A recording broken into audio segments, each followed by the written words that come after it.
Visordown is out in the South Downs. We've just been road testing the Thruxton R and the nineT racer, the BMW nineT racer. So we've ridden the Thruxton R a few times. It's the top spec new Bonneville, the most desirable member of the new Bonneville range. The nineT racer is a kind of spec'd down version of the nineT, like the nineT Pure, but given the cafe racer treatment. They represent the more expensive end of the market, where you get proper performance with your hipster beard. The Triumph Thruxton R has been around since last year, while the BMW is new for 2017, and the bike lots of us have been waiting for, a cafe racer derivative of the nineT. And we've tested them back to back in the South Downs in West Sussex. So let's get on with this. Engine. I loved the Thruxton R's engine when I first rode the bike at the launch last year, and the appeal hasn't worn off. It's down on peak power compared to the BMW. The Triumph makes a claim 97 horsepower at 6,750 RPM and 82.6 pounds-foot at 4,950 RPM. That's compared to 110 horsepower at 7,750 RPM and 85.5 pound-foot at 6,000 RPM. So the nineT racer has more top end to explore when the road opens up, leaving the Thruxton R behind. The BMW also has a nice broad spread of torque, so you can be lazy about gear changes. But with peak power and torque lower in the revs, the Thruxton R offers a bit more immediate punch when you open the throttle. The BMW's 1170cc boxer twin sounds great, but the Thruxton R's 1200cc parallel twin makes a more aggressive rumble. It manages to sound more like an air-cooled engine than the BMW's, even though it's the one of the two that is liquid-cooled. That aggressive sound lends the Triumph a bit more traditional character, I think, while the punchy power goads you to ride it as fast as it will go all the time. That may not be as fast as the BMW on straights, but is outright speed the deciding factor for cafe racers? Probably not. Handling. First thing everyone says about this when they get on it, the first thing people seem to comment on is the riding position. It's quite extreme. You're stretched out quite a long way with your arms almost straight in front of you if you're my size, so it's kind of like a Superman stance. It's all right for the first 10 minutes, and then it does sort of start to feel a bit tiresome. It's okay if you're accelerating and braking, because then, you know, when you're accelerating, the weight's off your arms, and when you're braking, the weight's on your arms on any bike. But you get on the Thruxton R and it's much more comfortable. It feels like a much better compromise. It's a bike, it's a kind of sporty riding position, but not so uncomfortable that you couldn't go on a long ride. You could ride it to the Ardennes with your mates if you wanted to. That you could, but I think you might want to stop long before they did.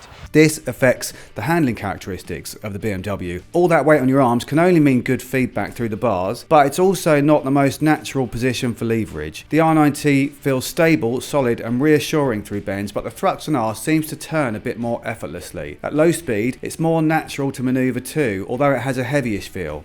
Suspension. While the BMW is based on the same platform as the original nineT, it's lower spec, like the nineT Pure and Scrambler. That means that instead of the original nineT's upside down Öhlins fork, it's got right way up, non-adjustable 43mm one. At the rear is a shock adjustable for preload and rebound damping. Meanwhile, the Thruxton R is fully adjustable at both ends, with Showa upside down fork and Öhlins piggyback twin shocks. In practice, the BMW suspension seems poised and accomplished, if a little jarring over bumps. Again, the riding position may play a part in this. The Thruxton R stock settings kept the bike well settled and composed during cornering and hard braking, while offering a little more deference over bumps. Brakes. Again, the BMW falls short on the spec sheet. Both bikes have twin 4-pot Brembo calipers at the front, but the Thruxton R's are radial mounted monoblocks, while the nineT racers are not. But again, the difference doesn't play out to a huge deal in practice, because the nineT racers' brakes are very good, powerful, progressive and responsive to a light touch. Are they quite up to the standard of the Thruxton R's? No, because this bike's brakes are among the best, with massive bite and precision control. Equipment.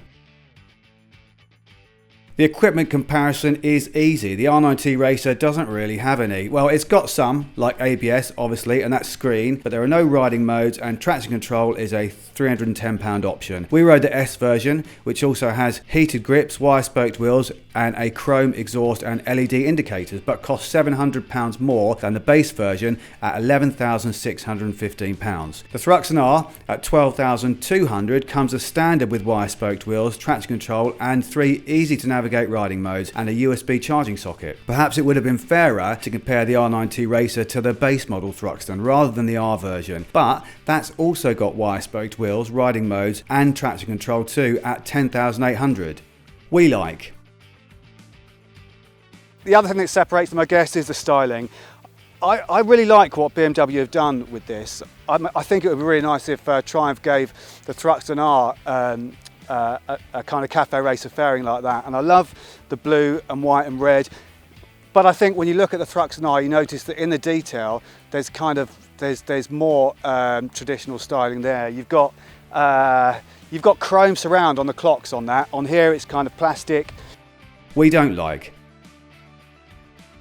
It's only when you get past the obvious bits like that cafe racer fairing and striking paint that you realise there isn't the same attention to detail in the BMW styling as the Triumphs. Take the Thruxton R's polished top yoke where the BMW just looks aluminium. And are LED indicators actually something we want on a cafe racer? I don't think they are. The Thruxton R has a much more traditional looking arrangement at the back. And then there's the BMW's plastic number plate hanger. Verdict.